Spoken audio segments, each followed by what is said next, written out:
The Public Utilities Minister hints at a managerial shakeup at WASA in a Guardian Media exclusive tonight. The opposition wants the Finance Minister to resign over his Picton Street development. Negative PCR tests will still be required to qualify for re-entry into this country, even if you received the COVID-19 vaccine. And coming up in sport, there has been a chorus around the region for underperforming West Indies players to be dropped. CWI CEO Johnny Graves says we'll know once and for all who makes the Bangladesh tour this week.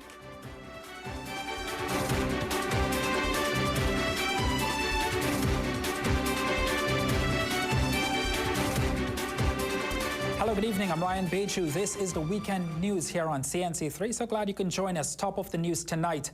A major managerial shakeup is expected soon at the Water and Sewage Authority, WASA. This as Public Utilities Minister Marvin Gonzalez wants to transform the beleaguered organization into an efficient and financially sustainable enterprise in the coming months. The move comes days after Gonzalez submitted a comprehensive report on the operations of WASA, which includes measures that need to be addressed by Prime Minister Dr. Keith Rowley to the state to turn around the state-owned company. Gonzalez says the COVID-19 pandemic has made it clear the government can no longer tolerate WASA's fiscal inefficiencies. What we are faced with right now, we are hit by a global pandemic. We have declining financial resources coming into the country. The money that we get, the limited resources that we have is to take care of the most vulnerable in society. We don't have $2.2 billion to pump inside of WASA to fund inefficiencies. The minister says they have no choice but to make the organization financially sustainable so that it can operate without government funding. Also, it must be able to serve citizens efficiently. He says WASA's management might experience some changes as a result. You must see a shake-up. There must be a shake-up in WASA. It can't be business as usual. There must be a shake-up. I mean, I wish I can say it in another way. Be sure to tune in tomorrow at 7 p.m. for more from Shaliza Hassan Ali's exclusive interview with the Minister of Public Utilities, Marvin Gonzalez, and also in tomorrow's TNT Guardian newspaper, the Sunday Guardian, for full details of her interview with the minister as well. Opposition Senator Wade Mark says Finance Minister Com Imbert should resign. According to Mark, the Finance Minister is using his position for personal gain when it comes to the construction of his Picton Street, Port of Spain property. Mark says Imbert will benefit significantly from tax exemptions in this year's finance bill, something the minister declared on Tuesday. But the opposition senator believes the minister is conflicted and needs to choose between being a businessman or a politician. He cannot be wearing both caps at the same time. He cannot be a private sector entrepreneur sitting in the seat of the Minister of Finance and bringing measures to the Parliament that would directly or indirectly benefit him. Mark believes this matter should be investigated by both the Integrity Commission and the police. We are calling on the police to investigate this matter. We are saying that the minister is conflicted in accordance with the Prevention of Corruption Act. This is tantamount to misconduct in public office, that we intend to get the Commissioner of Police involved by asking him to become involved in this matter. Now, CNC3 News did reach out to Finance Minister Com Imbert via text message for a response to these allegations. He did not respond.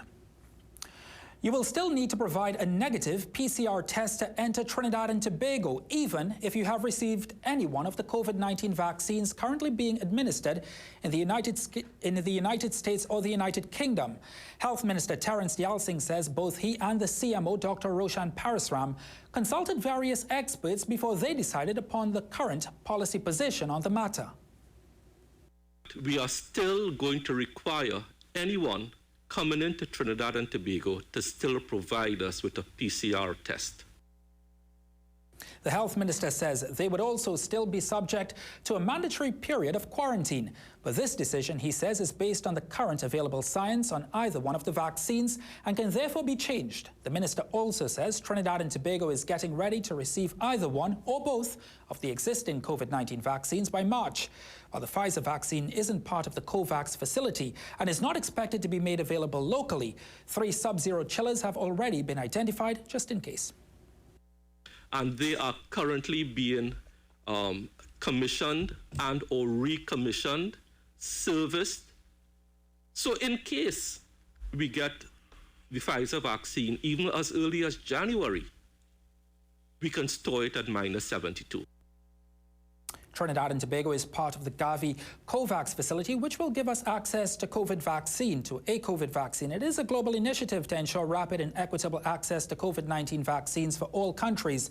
And the health minister has confirmed that Gavi has received TNT's down payment for our vaccine allotment under that program. An additional 19 people have tested positive for COVID-19 in Trinidad and Tobago in the last 24 hours. One is a recently repatriated person. This brings the number of active cases to 425. The death toll remains at 123. There are 26 patients in hospital, 354 remain in self-isolation, and 37 of these are within the prison system. You're watching the Weekend News here on CNC3. Stay with us. We've got a lot more for you after this break.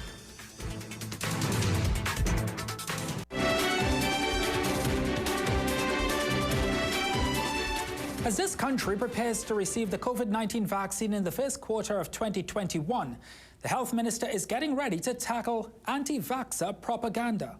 Here's Unigree. The vaccine, even as early as With January, the health minister giving details on Trinidad and Tobago's preparations to receive either the Moderna or Pfizer vaccines at today's press conference, with the hope that the country will be fully ready to receive either in March, there's another pressing concern that emerges for the ministry. When will the ministry really start their public education campaign?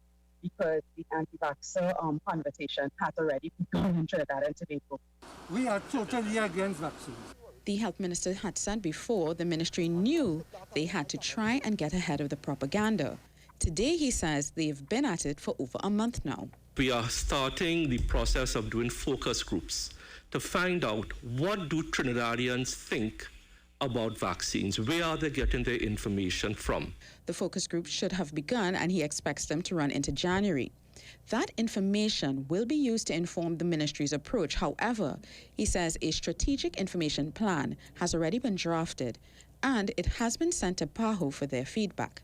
He also addressed ethnic distrust of vaccines from black and brown communities, drawing reference to the historic but medically unethical Tuskegee syphilis trials in the United States, but says that vaccines save lives.